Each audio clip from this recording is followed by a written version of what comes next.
자, 일단 그럼 시작하겠습니다. 잠깐 기도할게요. 하나님 아버지, 창세에 무슨 일이 일어났는지 하나님 성경에서 말씀해 주셨지만 우리는 사실 정확히 잘 알 수가 없습니다. 그럼에도 불구하고 오늘날 주님께서 우리에게 주시는 메시지가 있을 줄로 믿사오니 우리를 더욱 지혜롭게 하여 주셔서 성령님 우리에게 깨달음을 주시옵소서. 예수님 이름으로 기도했습니다. 아멘. 지난 시간 중요한 거 잠깐 한번 복습하도록 하겠습니다. 다 말씀드릴 수는 없고요. 창세기는 그냥 막 쓴 그냥 글이 아니에요. 나름 의도와 구조를 가지고 이렇게 써졌습니다. 그래서 창세기 이해하는 데 있어서 가장 중요한 거는 족보인데 창세기에 10개의 족보가 나오게 됩니다. 10개의 족보. 그래서 이렇게 1부터 10까지가 나오는데 우리가 아는 족보, 다른 말로 하면 뭐 계보, 내력 이렇게도 말하는데 우리가 제일 아는 족보는 그거죠. 아버지 누구고 아들 누구고 손자 누구고 이렇게 쓴 거. 그래서 성경 우리가 읽다가 누가 누구를 낳고 누가 누구를 낳고 하는 게 이제 그게 족보예요. 근데 그런 족보만 있는 게 아니라 족보라 그래서 아까 말씀드린 거 이제 수직으로 내려가는 수직 족보고 수평 족보라 그래서 옆으로 가는 이야기식의 일종의 족보라고 칭하는 히브리인들의 그런 이야기 구조가 있어요. 그래서 10개가 그게 총 10개가 창세기에 나오는데 의도적으로 10개로 맞춘 거죠. 10이라는 숫자, 10계명, 10가지 재앙 이런 관점에서 그 당시 고대인들의 그런 관점에서 맞춘 거예요. 그래서 오늘 이제 이따 보게 될 첫 번째 족보가 여기 성경 있으시면 창세기 2장 4절 한번 보시기 바랍니다. 거기 첫 번째 이제 족보가 나오는 거예요. 이것이 천지가 창조될 때의 하늘과 땅의 내력이니 하면서 이 내력 이게 히브리어로 족보예요. 톨레도시라는 족보. 그러면서 이때 이제 인간 창조에 대해서 하나님이 자세하게 설명을 하시고 그리고 아담에 대한 이야기를 하게 됩니다. 아담의 이야기를 하기 위해서 수평족보가 여기 이제 첫 번째 등장해요. 그 다음에 이제 아담이 누구를 낳고 해서 이제 두 번째 족보가 등장합니다. 이건 이제 기억하시고 이렇게 왜 10개로 했냐? 아마도 이게 이제 이야기로 전달이 되다 보니까 제일 기억하기 쉽고 아니에요, 그죠? 창세기 하면 10개 족보가 나오고 10개 중에 5개는 수평 족보고 5개는 또 수직 족보고 전반부 아브라함이 등장하기 전반부에 5개가 나오고 뒤에 5개가 나오고 이렇게 기억을 하는 거죠. 앞에 5개 중에 중요한 얘기 3가지가 있는데 뭐냐? 창조 혹은 창조와 타락. 그 다음에 노아라는 사람이 나와서 홍수 이야기가 나오고 심판이 있었죠. 세 번째 중요한 이야기가 바벨 답 사건 이렇게 나오는 거예요. 그 다음에 창세기의 본론으로 들어가서 이제 우리의 조상이라고 말하는 아브라함의 이야기가 계속 펼쳐지고 그 다음에 이삭, 아들인 이삭, 그 다음에 야곱, 그리고 나서 창세기에 사실 상당히 많은 분량인데 요셉 이야기가 나오죠. 근데 요셉 이야기는 야곱의 족보 속에 이제 사실 포함이 되어지게 됩니다. 그래서 기억하기도 좋고 이야기를 전달하기도 좋고 이 창세기의 제일 중요한 구절 이제 여러분 기억하시고 오늘 그래서 우리가 1장 1절부터 2장 3절까지 잠깐 이제 보도록 하겠습니다. 창세기 1장 1절 제일 유명한 구절 태초에 하나님이 천지를 창조하셨느니라 라고 시작합니다. 여기서 이제 창조 얘기가 시작되는데 이 태초에라는 단어를 우리가 들을 때는 이게 이제 히브리어로 프레시트라는 그렇게 발음이 됩니다. 뭐 저도 히브리어 다 잊어먹고 문자를 어떻게 쓰는지 뭐 찾으면 적을 수 있는데 여러분들이 뭐 그렇게 굳이 필요한 것인 건 아니라 이렇게 발음이 된다는 정도만 알아두세요. 근데 이걸 왜 말씀드리냐면 이게 구약이 원래 처음에 히브리어로 당연히 써졌을 거 아니에요. 히브리 사람들이니까. 근데 히브리어에서 책 제목을 제일 처음에 나오는 첫 단어 그걸로 제목을 정해요. 그러니까 원래 창세기는 제네시스는 그 헬라어 번역을 기초로 해서 우리가 기원이라는 오리진이라는 뜻에서 이 제네시스라고 제목을 우리가 단 건데 우리 말로 창세기. 근데 히브리어는 이제 브레시트의 첫 번째 나온 단어가. 그래서 우리말로 하면 태초에 이게 이제 제목인 거죠. 그래서 태초에 창조하셨는데 우리는 이제 그래서 태초라는 말을 딱 들으면 우리는 이제 상상할 수 없거나 상상의 끝으로 가는 아주 오랜 어떤 시점에 그때 이제 하나님이 내가 이제 우주 만물 천지를 창조해야 되겠다라고 생각해서 만드셨다 이렇게 이해할 수 있겠지만 그 뜻이 아니고 하나님이 창조를 하기 시작했을 때부터가 시간이 시작됐다는 의미예요. In the beginning, beginning의 더를 영어 성경에 붙여서 the beginning, 그때 시작이 되었다 그런 뜻입니다. 그러니까 이 한 문장은 두 가지를 추구하고 있는데 태초에라는 시간도 하나님이 이제 창조하셔서 시작하셨고 그 다음에 천지 우리가 알고 있는 이제 하늘과 땅 우주라고 말할 수 있는 우주도 시작하셨다 이렇게 이제 이해할 수가 있는 것이에요. 시간을 하나님이 창조하셨다는 게 이제 그게 큰 의미를 갖습니다. 자세하게 설명드리기 힘든데 우리가 이제 시간이란 건 절대적이라고 우리가 그동안 생각했잖아요. 저의 1초나 여러분의 1초나 저의 1시간이나 여러분의 1시간이나 다 똑같죠. 그러면 여기에 1시간이나 대한민국에서의 지금 1시간이나 지구 어디서나 시간이 다 1시간이 똑같을 거라고 생각했잖아요.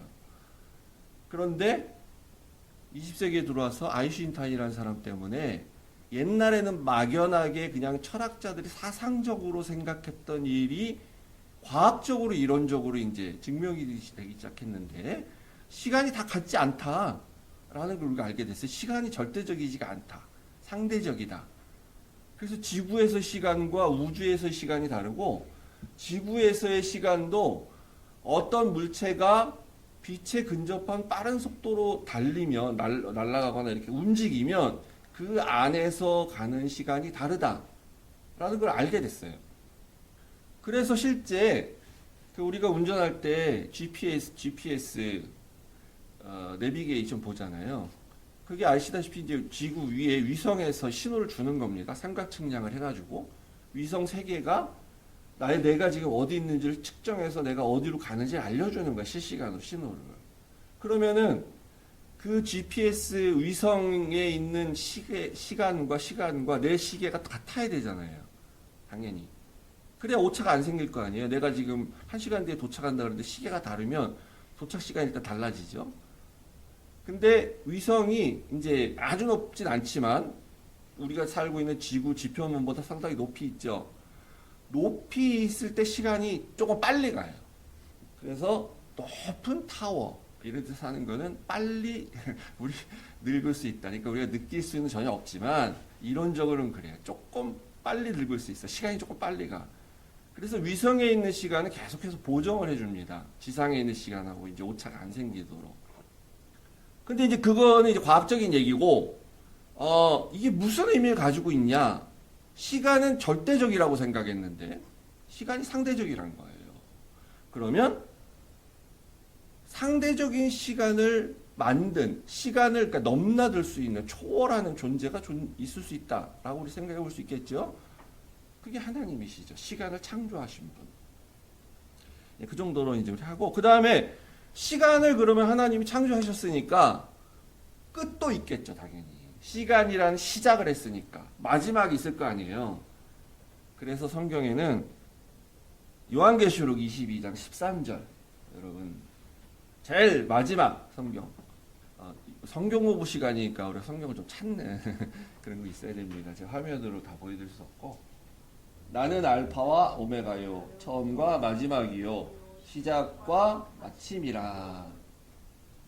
하나님이 시작을 하셨기 때문에 시간이란 거를 창조했다고 지금 말씀드렸죠. 하나님 시작하셨어요. 그러니까 그 마지막도 있을 거라고 우리 추측해 볼 수 있죠. 근데 성경 말씀에 그대로 하나님이 나는 알파 시작이요 오메가 마지막이다 선언을 하세요. 처음이고 마지막이다. 시작과 마침이라. 그러니까 우리가 태초에라는 말을 들었을 때에 종말이 있겠구나 라는 걸 우리가 생각해 볼 수 있는 것입니다. 그러니까 이렇게 시공간, 여러분 우리 시공간 이렇게 얘기 많이 들었죠? 시공간. 이게 21세기 개념입니다. 공간이란 건 우리가 당연히 알아요. 우주 공간. 우리가 살고 있는 이런 공간, 우주를 볼 때 저를 공간이라 그래요. 근데 요새 그냥 시공간, 시공간 이렇게 얘기하죠. 그게 왜 시간이란 개념을 공간 속에 집어넣냐면 우주를 이렇게 보니까 공간이란 것만 갖고는 이해가 안 되는 부분이 있다는 거, 시간이 결합되어져 있는 부분이 있다라 그래서 시공간, 시공간 이렇게 얘기하는 거예요. 근데 이때 이미 이런 개념에서 태초에 시간과 천지, 공간을 하나님이 창조하셨다 이렇게 말하고 있죠. 그러니까 우리는 시간을 생각했을 때 방금 1초 전은 과거예요, 그죠? 지금 현재고, 그다음에 이제 좀 다가올 미래가 있어요. 그러니까 지나간 건 과거로기 때문에 우리가 돌이킬 수 없다고 생각하지만 하나님이 시간을 창조하셨다는 얘기는 뭐냐면 하나님한테는 과거는 지나간 게 아니에요. 지금도 존재하는 현재인 거예요, 과거. 그래서 누가복음에 하나님은 죽은 자의 하나님이 아니요 하나님 안에 모든 자가 다 산자다라고 말하는 거죠. 그러니까 과거에 못된 짓하고 나쁜 짓하고 죄짓고 그랬는데 죽었어. 그냥 지나갔어, 과거가. 그래서 끝나는 게 아니라는 거야. 우리는 끝났다고 생각하지만 하나님한테는 여전히 현재라는 걸 할 수 있는 거죠. 이렇게 그래서 이제 우리가 이제 창조 이 기사를 보고 있는데요. 창조 설화, 신화, 창조 혹은 신화에 대해서는 많은 종교에 이렇게 다 있어요, 그죠? 그런 이야기들이 비슷비슷하게 있잖아요. 네. 근데 그 각각의 종교에 나오는 소위 말해 신이 이 만물을 만든 창조하신 신이 시간도 만들었다 이렇게 말하는 창조신 하나도 없습니다. 그러니까 무슨 얘기냐면 모세가 이거를 다른 창조 설화를 참고해 갖고 상상을 해서 만들어낸 얘기가 아니라는 거예요. 하나님이 주신 계시에 의해서 이렇게 쓰게 됐다는 거죠. 자기는 무슨 뜻인지 몰랐겠죠, 사실은. 그래서 우리가 여기서부터 이제 이걸 믿어야지. 이건 왜냐하면 저는 지난 첫 시간에 말씀드린 것처럼 성경은 고고학책이 아니에요. 역사책도 아니고 과학책도 아니에요.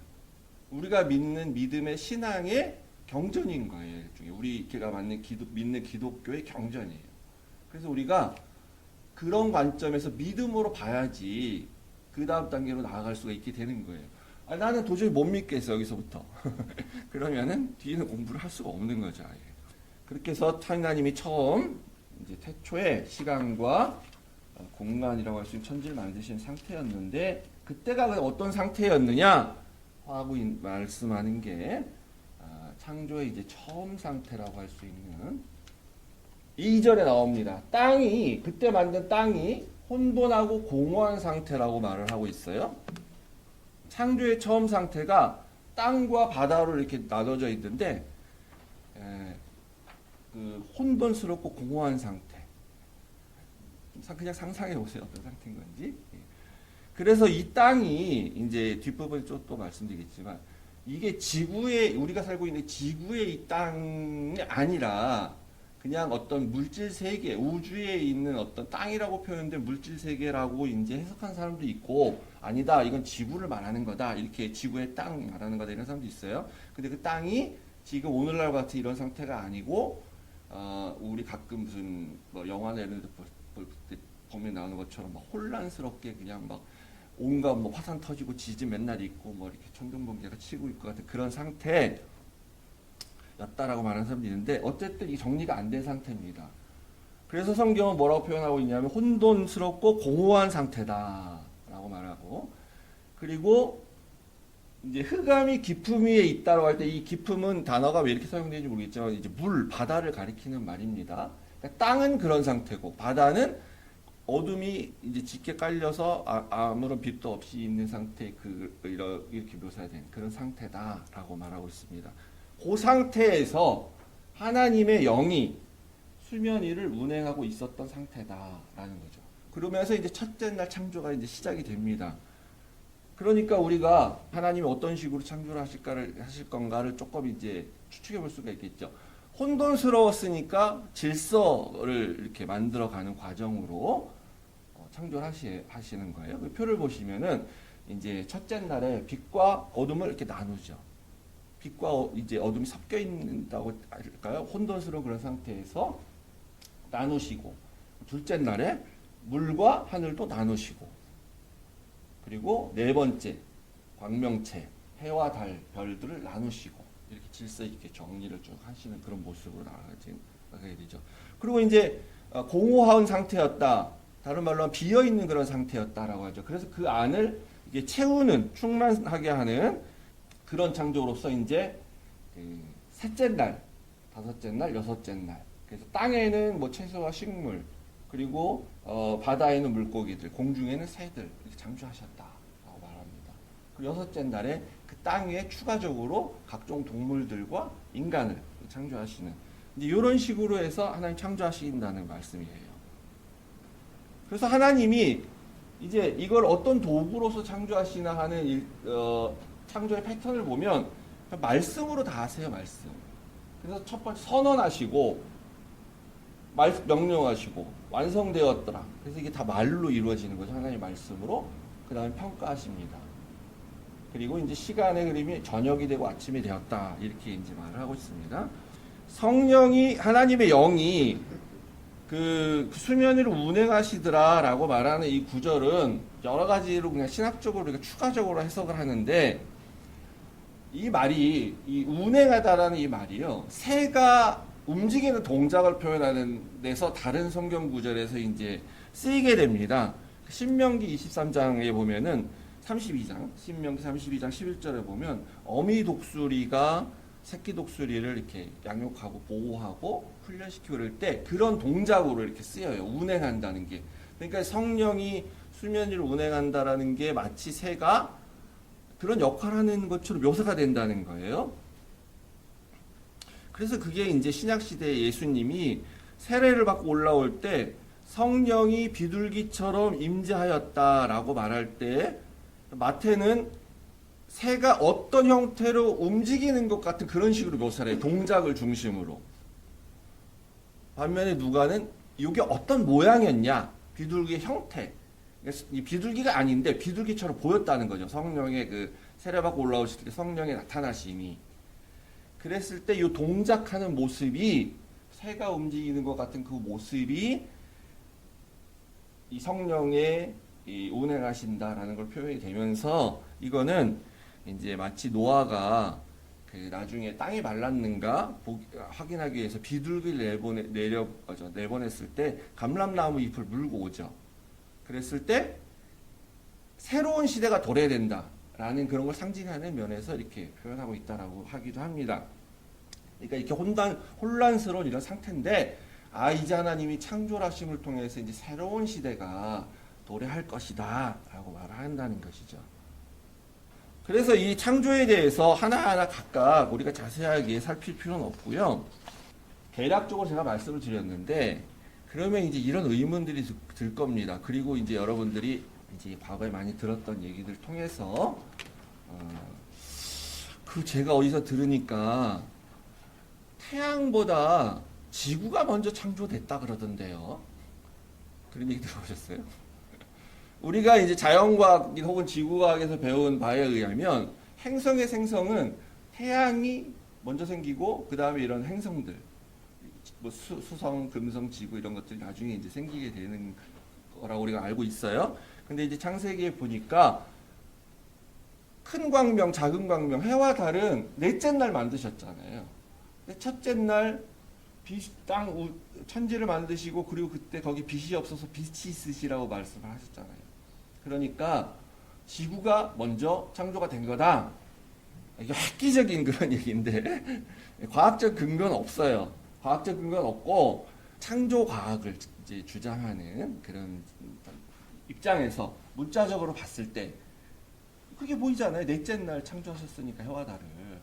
그 전에 빛은 뭐냐? 그 다른 빛이다. 지구는 있었고 라는 건데, 그런 주장이 있고 그게 아니다. 첫째 날 천지를 창조하실 때에 모든 우주 만물, 해와 달도 다 같이 만드셨는데, 그 지구가 이렇게 빛을, 광명으로 빛과 어둠을 받을 수 있는 상태가 아니어서 이제 넷째 날 됐을 때 그런 것들이 정리가 돼서 이제 이렇게 낮과 밤이 생기기 시작하고 이렇게 알게 됐다라고 말하는 그런 주장도 있습니다. 그러니까 이거는 뭐가 맞는지에 대해서 증명할 방법이 없어요. 그러니까 여러분들이 들으시면서 제가 대학 다닐 때 지구가 먼저 창조됐다 이런 얘기를 들었을 때는 저 충격적이었죠. 너무 센세이션하고 와 이러니까 성경이 진리지 이렇게 막 믿고 흥분하고 그랬는데 지나면서 보니까 꼭 그런 건 아닐 수도 있고 알 수가 없어요. 그래서 제가 이제 흥미 삼아서 한 가지 동영상을 보여드리도록 하겠습니다. 이 영어로 좀 돼 있어서 좀 그런데 짧으니까. We discovered a planet around a very low mass star, a planet that is too heavy for that star. A good analogy would be that you walk into your chicken coop and you find, instead of chicken eggs, you find an ostrich egg. The star is super small. It's like 1/9 the size of the sun, and the planet is 13 times the mass of the Earth. We don't expect there to be that much material to form planets around these really small stars, so it's surprising that we ended up with a planet this big. It's very exciting, and it's especially exciting when you discover it with an instrument that you've built with your own hands, which is the Habitable Zone Planet Finder on the 10-meter Hobby Eberly telescope that Penn State is a partner in. So this is an instrument that was built at Penn State, and we built it to actually detect the subtle wobble of the stars as terrestrial planets or rocky planets tug on these stars. It opens up some new questions. Like, people were like, oh, the core accretion model, how we think planets form, works pretty well under a lot of circumstances. But it's pointing out that there are holes in our understanding. It could be we don't understand what we're looking at. We're missing pieces of that. It could be some of the physics is not fully understood, and that more work is always needed, and that there's always some new exciting dimension that you can find. It's spectacular that the increase in measurement precision that new technologies and new instruments have enabled lets us actually view the universe with different eyes. And when you look at the universe with different eyes, you often see or spot or discover things you were never expecting. And that's a very important part of modern astronomical discovery.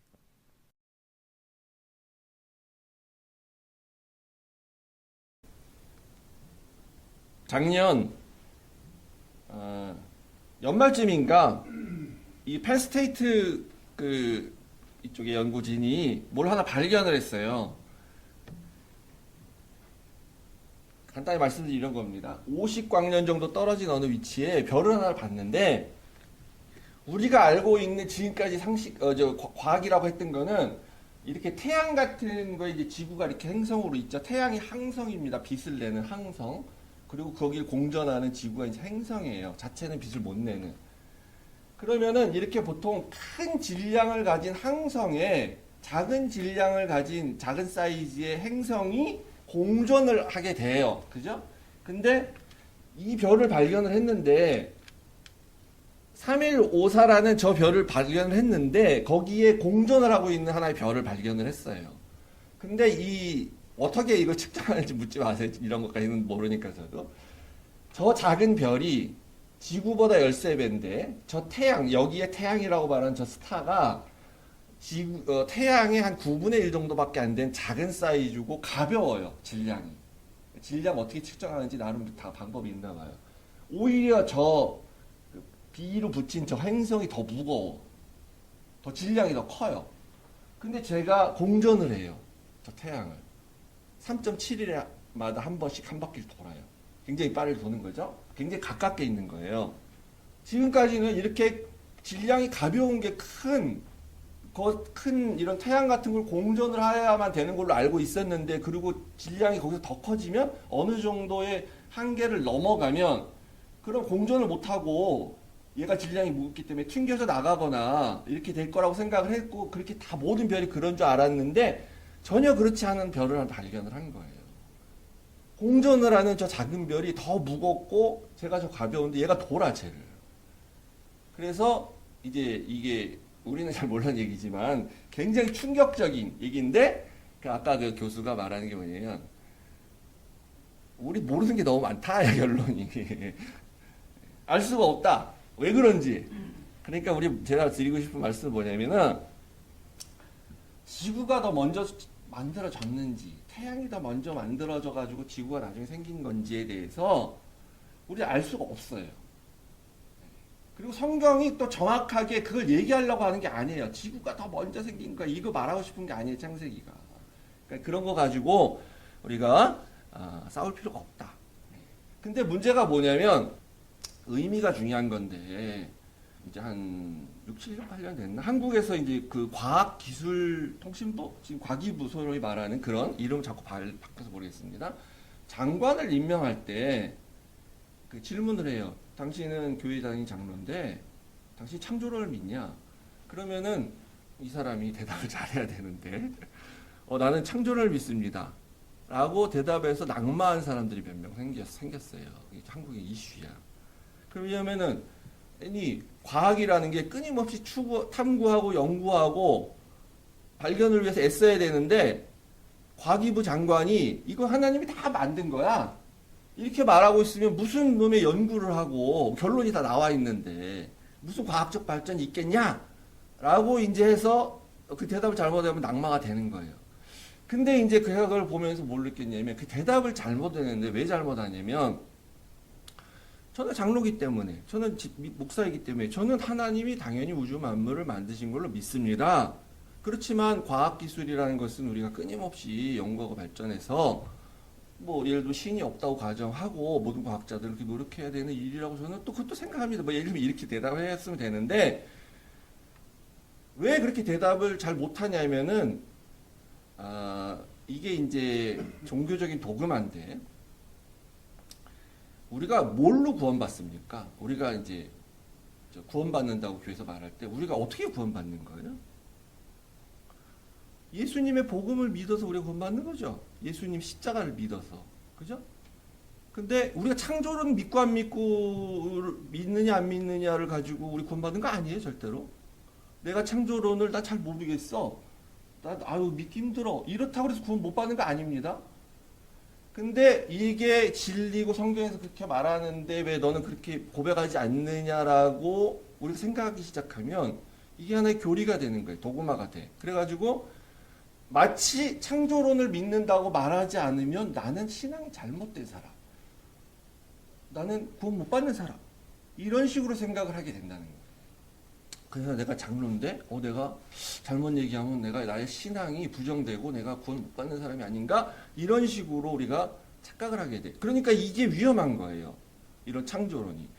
그 다른 경우의 예도 마찬가지. 다른 경우 이제 얘기를 더 들면 말씀 보존학회라고 있습니다. 말씀 보존학회. 거기는 무슨 주장을 하냐면은 NIV 성경만이 진짜 성경이고 우리가 보는 한글 개역 성경, NIV 영어로 NIV 뭐 이런 거, 킹 제임스 성경만이 진짜 성경이고 이런 NIV나 우리 한국 개역 성경은 이거는 변질된 복음이 적혀 있는 성경이다. 이걸 봐서 안 된다 이렇게 주장을 해요. 그 우리가 아까 말씀드린 것처럼 뭐 때문에 구원받죠? 우리가 예수님이 십자가에서 우리 죄를 위해 죽으시고 내가 그걸 믿는다고 고백하기 때문에 구원받는 거예요. 그건 이건 다 모든 성경에 다 써 있어요. 그런데 그 사람들 세계 속에 들어가면 어떻게 됩니까? 킹제임스 버전만이 진짜 성경이라고 믿는다고 고백을 해야 구원받는 것처럼 생각하게 된다는 거예요. 전혀 완전히 딴 얘기가 돼가지고. 종말론도 마찬가지예요. 종말에 무슨 일이 일어날지 우리가 몰라요. 근데 종말을 예언한답시고 하면서 666의 표를 받으면 지옥 간다, 구원받지 못한다고 말하면서 자꾸 666의 표가 뭔지를 규정하려고 그래, 사람들이. 그래서 옛날에는 바코드라 그랬다가 뭐라 그랬다 또 뭐 했다가 최근에는 이제 코로나 바이러스 백신 맞으면 그게 666의 표를 받는 것이다 라 그래서 그거 맞으면 구원받지 못한다 그러죠. 그러니까 우리가 구원은 예수님 믿어서 십자가 때문에 받는 건데 자꾸 뭐 창조론을 믿어야 되는 구원받는 것처럼 무슨 뭐 진짜 성경 킹제임스 버전을 봐야지 그걸 믿어야 구원받는 것처럼 666이 뭔지를 내가 그거를 고백해야 구원받는 식으로 말하는 거는 잘못된 거고 극단적으로 표현하면 그게 다 이단적인 생각이에요. 예수님의 복음을 결과적으로 부정하게 되잖아요. 예수님이 십자가 때문에 예수님 십자가로 구원받는데 옛날에 그 다가올 미래를 대비하라 이런 데는요 가면은 뭘 믿어야 구원받는다 생각하면 1999년 10월 27일이었나 22일이었나 그날 예수님 온다고 생각해야 넌 구원받는다 이렇게 가르쳤는데 그러니까 문제가 있는 것들인데 이것도 잘못하면 우리가 그렇게 될 수 있습니다. 그래서 이제 두 번째 이게 이제 첫째 날이 되니 뭘 만드셨고, 둘째 날이 되니 뭘 만드셨고, 셋째 날, 여섯째 있는데, 요 날이, 그럼 요게 24시간, 우리가 지금 생각하는 24시간 하루냐, 아니면 더 긴 시간이냐, 이게 이제 또 부딪히게 되는데, 이런 것도 마찬가지예요. 아니, 24시간, 하나님 24시간이라고 했다 그래서 뭐 특별히 문제될 것도 없고, 24시간이 아니라 훨씬 더 긴 시간이다라고 해갖고 문제될 것도 없는데, 오히려 24시간이라고 하면 문제가 더 많아요. 사실 지질학적 증거나 이런 걸 봤을 때는. 그런데 왜 24시간이라고 자꾸 주장하냐? 그걸 안 믿으면 마치 우리가 신앙이 없는 것처럼 얘기하냐? 그게 자꾸 진화론을 배격하는데 근거로 뭘 삼느냐면, 진화론의 전제는 뭐가 필요하냐면 굉장히 긴 시간이 필요해요. 그래야 진화가 일어나잖아. 근데 우리 진화를 안 믿기 때문에 진화 안 된다. 그래서 봐라, 성경에 천지창조가 6일 동안 되어져 있고, 족벌 딱 보니까 아담부터 아브라함까지가 2000년이야. 누가 누굴 놓고 나오잖아. 몇 살에 누가 낳고. 누가 다 계산해서 오니까 2000년 정도야. 그러니까 지구 나이가 6000년에서 길게 잡아야 10,000년이다. 시간이 딱 그거밖에 안 돼. 진화라는 건 절대 일어날 수 없어. 이렇게 생각하는 거예요. 그래가지고 이제 24시간이다. 성경이 왜 24시라고 했으면 24시간을 믿어야지. 왜 성경에 다르게 쓰겠냐? 라고 주장을 하는데, 요 날, 요미라는 히브리어 단어는 실제 하루를 말하기도 하고, 긴 세대, 긴 기간을 얘기하기도 여러 가지 용법을 사실 쓰입니다. 그러니까 이제 무슨 문제가 생기냐면은, 공룡은 그럼 어떻게 된 거냐, 다이노소. 그래서 24시간이기 때문에 그러면은 6일째 짐승 때 그때도 공룡이 창조가 됐어야 되잖아요. 인간과 공룡이 같이 살아야 되잖아. 그러면 노아의 방주가 만들어졌을 때도 공룡이 있어야 돼. 그 공룡도 노아의 방주에 들어가야 돼. 그 큰 공룡들 어떻게 들어가냐 하니까 뭐 이렇게 새끼나 알 형태로 뭐 이렇게 했는데, 이제 우리가 일반적으로 알기는 공룡은 인간이 살기 이전 시대에 살았다고 우리가 보통 말하고 있어요. 그러니까 억지로 이 공룡을 노아의 방주에도 태워야 되고, 이 억지로 공룡이 이 6일 그때 24시간 동안 창조된 거라고 말해야 되기 때문에 여러 가지 무리한 이론이 나오게 돼요. 근데 이제 몇 가지 뭐 공룡과 사람이 같이 살았던 것 같은 증거라고 말하는 게 몇 가지가 또 있긴 해요. 진위 여부는 우리가 모르지만. 굳이 그렇게까지 해야 되는 거예요. 굳이 우리가. 굳이 왜 공룡을 거기다 집어넣어야 되냐고요. 이 날이 하나님이 긴 시간의 기간을 두고서 이렇게 창조하셨다고 해도, 우리가 믿는 창조론, 하나님이 세상을 창조하셨다는 것에 대해서 우리의 믿음이 변하지 않아요, 절대로. 그렇다고 진화론을 우리가 인정하는 것도 아니고, 그런 문제가 있습니다. 그래서 여러분은 그냥, 제가 뭘 믿으라고 말하는 게 아닙니다. 여러분이 어디 들었는데, 이거 24시간이 하루 맞지? 무슨 소리야? 이렇게 하면 그냥 그렇게 또 생각하시면 돼요. 예. 저랑 뭐 이렇게 그거 갖고 싸울 필요 없고요. 서로 간의 그 증거를 가지고 같이 얘기할 수 있는 그런 과학적 기반이나 지식이 뭐 사실 우리가 다 사활 없습니다. 제가 강조하는 건 이 창세기가 우리에게 전달된 그 의미가 무엇이냐는 거예요.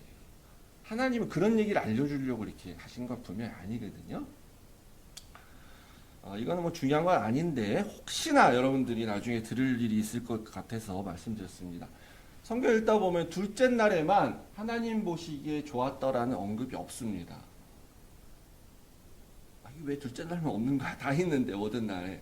근데 이제 이 어떤 이단 중에, 한 이단은 이제 둘째 날에 왜 없냐? 둘째 날 보시기에 좋지 않아서 없는 거야. 왜냐하면 둘째 날에 하늘과 땅, 이제 하늘과 땅을 나누셨죠. 둘째 날. 그때 공중 권세 잡은 자 마귀를 하나님이 이 지구 안에 두셨기 때문에 하나님 보시기에 좋지 않다. 이렇게 얘기를 하셨다는 겁니다. 그래서 이제 천사를 하나님이 먼저 창조하셨는데, 천사가 타락해서 사단과 마귀가 됐는데, 그들이 공중 권세 잡았다 그러잖아요. 성경에서. 그래서 그들을 이 공중, 둘째 날 창조하신 그 공중, 하늘에 두셨기 때문에 보기에 좋지 않다라고 주장을 하는데, 사실 굉장히 상상력이고 근거가 없습니다. 그러면 둘째 날부터 그게 뭐 첫째 날이 아니고 둘째 날부터 만약에 사단 공중 권세 잡은 자 마귀가 거기 있었으면 셋째 날도 보기 안 좋고 넷째 날도 안 좋고 계속 안 좋아야 되지 않겠습니까, 사실은? 예. 근데 이걸 그러면 어떻게 해석하느냐? 창조의 기능과 관련해서 하나님께서 지금 하늘을 만드시고 이렇게 물을 만드시고 하셨는데 아직까지 어떤 그 하늘, 그러니까 소위 말해 하늘의 대류 현상이 있어서 구름이 생기고 비가 내리고 또 땅의 수증기가 증발하고 하는 기능적인 역할을 아직 하지 않은 상태다. 넷째 날 해와들이 이제 창조가 되었기 때문에 그렇게 해석을 하기도 합니다. 그러니까 혹시라도 그런 말 들으시면 그냥 무시하셔도 됩니다. 근데 또 특이하게 재미있게 특이하게도 셋째 날에는 2번 좋으셨다 이렇게 얘기를 해요. 2번. 둘째 날에 심히 보기 좋으셨다고 해야 되는데 까먹어갖고 셋째 날에 썼나 뭐를 알 수가 없는데 근데 이제 셋째 날에는 사실 잘 보면 창조가 2번 있게 돼요. 그러니까 이제 두 번이라는 게 뭐냐면요. 이제 땅도 한번 만드시고 그다음에 그 안에 식물도 만드시고 이렇게 해서 2번 이렇게 하나님이 일하신 그러니까 재밌게 표현하면은 이제 어떤 신학자 말에 의하면 하나님이 셋째 날 좀 무리하셔서 일을 하셨다. 오버워크 이렇게 딱 일하셨다. 그래서 이제 2번 보시기에 좋았다 이렇게 말하기도 합니다. 그래가지고 유대인들은 이 전통 때문에 요게 이제 그 셋째 날은 요일로 치면 화요일이다. 그래서 화요일 날 결혼해야 축복을 2배로 받는다. 이렇게 해갖고 결혼식을 화요일 날 많이 하기도 한답니다. 그리고 이제 또 여섯째 날 마지막 창조 여섯째 날에는 이제 그 뭡니까 심히 좋았더라 이렇게 얘기하시거든요. 그냥 좋았더라가 아니라 보기에 그냥 좋았더라가 아니라 심히 좋았더라. 왜 여섯째 날에는 또 심히 좋다고 하시냐 했을 때에 그때 인간 창조가 있게 되죠. 그리고 또 이제 인간 창조 중에서도 남자를 먼저 창조하시고 그 다음에 여자를 이렇게 창조하게 되죠. 그래서 창조의 마지막 최고의 클라이맥스는 여자 창조다. 그리고 그렇게 해놓고 보시니까 너무너무 좋더라. 야다 혼자 있을 때는 보기 좀 그냥 안 좋은데 이렇게 짝이 생겨서 아담과 하와 여자와 남자가 생겼을 때 하나님 보시기에 너무 좋았더라라고 말을 하게 했다는 거죠. 그리고 또 어떻게 보면 이제 이럴 수도 있고요. 각각이 좋고 다 좋고 좋았는데 이걸 다 합쳐가지고 딱 보니까 그냥 좋은 게 아니라 이제 부분보다는 부분의 총합이 더 좋다라고 해서 하나님이 그렇게 하셨다 우리가 보게 됩니다. 재미있는 표현은 또 우리가 생각했을 때 아침이 되고 저녁이 되니 첫째 날이니라 이렇게 말하면은 자연스럽 같지 않습니까? 근데 이 성경에는 저녁이 되고 아침이 되니 첫째 날이더라 이렇게 말하죠. 왜 이런 식으로 표현을 할까? 그거는 이제 유대인의 전통도 그렇게 해서 안식일이 금요일 저녁에 시작되는 거예요. 유대인들은 저녁이 하루의 시작이라고 생각했어요. 아마 이 전통 때문에 그랬던 것 같아요. 근데 이제 첫째 날을 보면 원래 빛이 없었기 때문에 흑암이었잖아요. 그러니까 시작이 될 때가 흑암이었는데 그 다음에 하나님이 빛이 있으시라 라고 말해가지고 아침이 된 거죠. 일종의 보면 빛이 생겼죠. 그래서 그 다음 하루가 된 거예요. 그러니까 그런 관점에서 시간을 이렇게 표현하지 않을까라고 하는데 이제 이게 이제 설교 시간 같으면 이제 오늘 우리가 성경 공부 시간인데 설교 시간 같으면 적용을 할 때는 이제 그럼 이런 식으로 우리가 적용할 수 있습니다. 영광 이전에 고난이 먼저 있어야 된다. 영광이 오기 전에 아침에 해가 떠오르는 것 같은 영광이 있기 전에 고난이 있지 않고서는 영광이 올 수 없다. 이렇게 말하는 거죠. 그러니까 그리스도인이 받을 영광은 십자가 고난, 어둠과 같은 그 고난 다음에 오는 거다. 그래서 저녁이 되고 그리고 그 다음에 아침이 되는 그렇다라고 이렇게 설교 시간 같으면 적용을 좀 해볼 수가 있겠습니다. 그래서 창조에 관한 거는 이제 간단히 우리가 이렇게 살펴보고요. 중요한 거는 의미의 의미. 이 네 번째 강의가 중요한 거예요. 창세기가 말하고자 하는 의미가 무엇인가 라는 겁니다. 그러면은 우리 잠깐 시도를 하겠습니다.